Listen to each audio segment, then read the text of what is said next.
Media will not show the magnitude of this crowd. Even when I turned on today, I looked and I saw thousands of people here, but you don't see hundreds of thousands of people behind you because they don't want to show that. We have hundreds of thousands of people here, and I just want them to be recognized by the fake news media. Turn your cameras, please, and show what's really happening out here, because these people are not going to take it any longer. They're not going to take it any longer.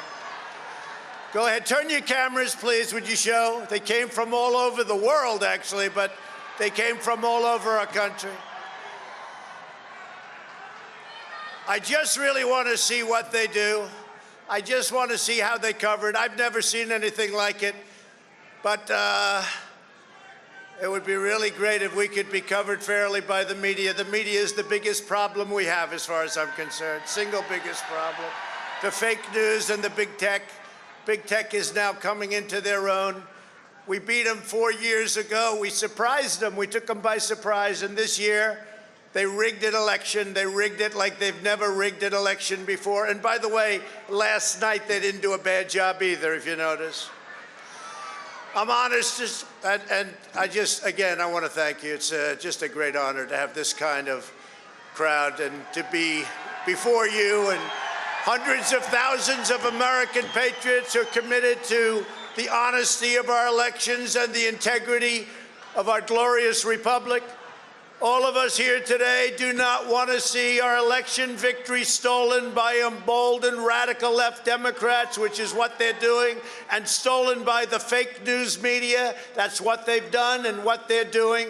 We will never give up. We will never concede. It doesn't happen. You don't concede when there's theft involved. Our country has had enough. We will not take it anymore, and that's what this is all about.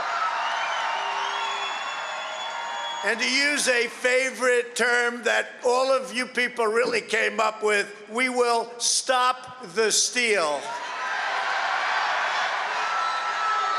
Today, I will lay out just some of the evidence proving that we won this election, and we won it by a landslide. This was not a close election. You know, I say sometimes jokingly, but there's no joke about it. I've been in 2 elections. I won them both, and the second one, I won much bigger than the first, okay? Almost 75 million people voted for our campaign, the most of any incumbent president by far in the history of our country. 12 million more people than 4 years ago. And I was told by the real pollsters, we do have real pollsters, they know that we were going to do well and we were going to win. But I was told if I went from 63 million, which we had 4 years ago, to 66 million, there was no chance of losing. Well, we didn't go to 66, we went to 75 million, and they say we lost, we didn't lose. And by the way, does anybody believe that Joe had 80 million votes? Does anybody believe that?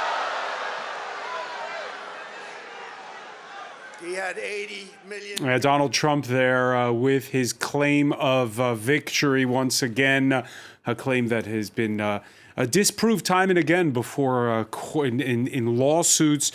He is correct in saying that he got more than 74 million votes in that U.S. presidential election, which is a record for an incumbent. However, his rival Joe Biden got 78 million.